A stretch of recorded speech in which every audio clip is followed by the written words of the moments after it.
Stuffed కాకరకాయ బజ్జీ ఎప్పుడైనా taste చేశారా? చేదు లేకుండా మంచి రుచికరమైన పప్పుల పొడితో కమ్మనైన గుత్తి కాకరకాయ బజ్జీ. పప్పుల పొడి తయారీ వీడియోని డిస్క్రిప్షన్లో ఇచ్చాను, ప్లీజ్ వాచ్ ఇట్.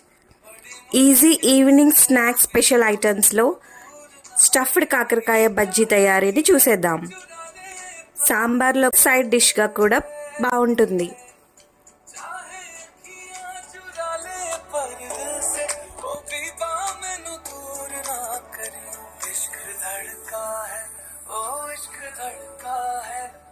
इश्क धड़का है तुझसे मिलके ओ बीबा मैनू दूर ना करी.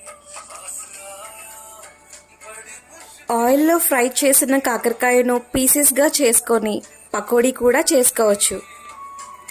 మీరు కూడా ట్రై చేసి మీకు ఎలా అనిపించిందో కమెంట్స్లో